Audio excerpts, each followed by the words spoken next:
भाजपा विधायक प्रत्याशी का जनसंपर्क जोरों पर।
इस सरकार ने आपके लिए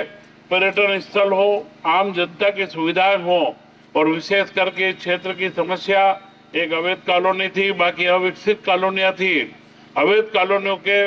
कार्य को हम 2018 में कर चुके थे, प्रारंभ भी हो गया था, परंतु उसके बाद सरकार बदल गई, कांग्रेस की सरकार आई और कांग्रेस की सरकार ने उस नियम को हाईकोर्ट में बराबर से समझा भी नहीं और वह हाईकोर्ट से नियम रुक गया। उसके बाद 2-2.5 साल कोरोना का काल आया तो 3 साल हमारे उसी तरीके से निकल गए, परंतु बाद के ही 2 सालों में मैंने विधानसभा में प्रश्न उठाया, मुख्यमंत्री जी के पास विषय लाए और हमें सफलता मिली। और उस सफलता के बाद में रतलाम नगर में तो हमने जो अवैध के साथ में अविकसित कॉलोनियां थी, क्योंकि यहाँ 3 अविकसित कॉलोनी है, उन तीनों अविकसित कॉलोनियों में भी अब यहाँ को हमने वैध करके उनका हैंडओवर करके सबका काम प्रारंभ कर दिया है। क्या जितनी भी बहनें हैं सबको 100% लाडली बहना का लाभ मिल रहा है। ये शिवराज मामा की सब बहनें यहाँ पर आज उपस्थित है, मैं सबको प्रणाम करता हूँ। निश्चित रूप से हमारे प्रदेश के मुखिया ने एक ऐसा काम करा है कि जो पूरी दुनिया में किसी नेता ने नहीं करा। महिलाओं की ताकत बढ़ाना, महिलाओं को स्वतंत्र बनाना और उनको अपने दम के ऊपर, अपने बल के ऊपर परिवार में सम्मान दिलवाना, यह काम प्रदेश के मुखिया ने लाडली बहना योजना बना करके करा है। भाई राकेश जी परमार से भी आग्रह है कि स्वागत करें। आपके स्वागत, आपका ये प्रेम, आपका ये आशीर्वाद यह दर्शा रहा है कि भारतीय जनता पार्टी एवं रतलाम शहर की जनता ने जो एक प्रण लिया है कि अब की बार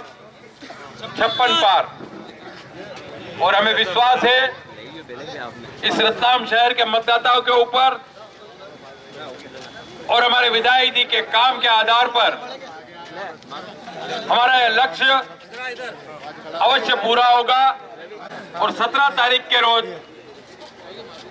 1 नंबर का बटन दबा करके कमल के फूल में और हमारे विधायक जी को पुनः विधायक बनाने के लिए आपने आपके आशीर्वाद के लिए विकास के नाम पर वोट मांगने के लिए आए हैं, काम किए हैं और डंके की चोट पर हमने पूरे शहर को बताया भी है कि कुछ कार्य पूर्ण हो चुके हैं, कुछ के टेंडर हो चुके हैं और कुछ शुरू हो चुके हैं। आपके इस वार्ड में 1 करोड़ नहीं, 2 करोड़ नहीं, 3 करोड़ भी नहीं, 4 करोड़ से अधिक से अधिक मतों से जीतेंगे। मैं महापौर जी से आग्रह करूंगा कि आप भी सभी मतदाताओं को संबोधित करें। श्री शैलाज जी।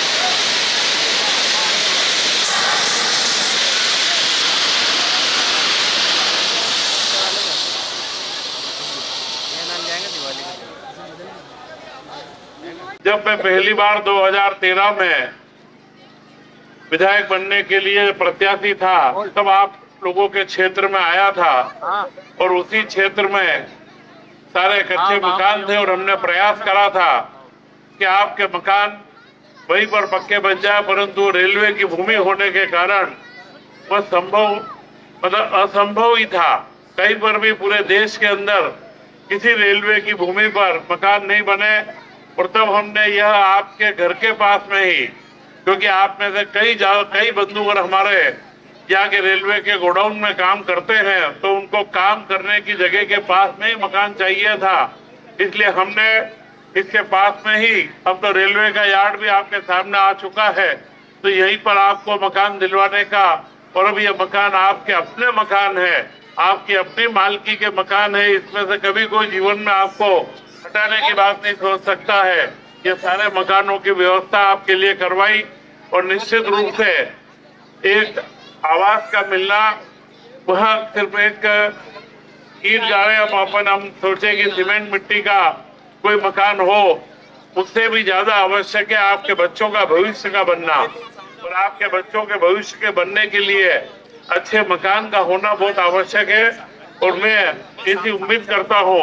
क्योंकि हमारे कई अहिंसाग्राम के परिवार के बंधुओं को भी यहाँ पीछे वाली बिल्डिंगों के अंदर मकान मिले हैं, वे वहाँ से 10, 12, 15 सालों से रह रहे थे, अब उनके अपने घर यहाँ पर पक्के मकान, उनको फ्लैट मिल गए हैं, वे भी यहाँ पर निवास कर रहे हैं।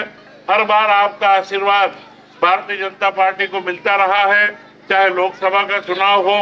विधानसभा का चुनाव हो, हमेशा आपका भरपूर आशीर्वाद हमें मिला है। और इस बार भी 17 नवंबर को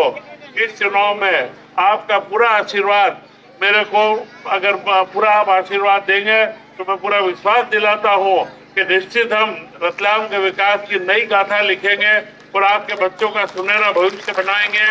जय हिंद, जय भारत।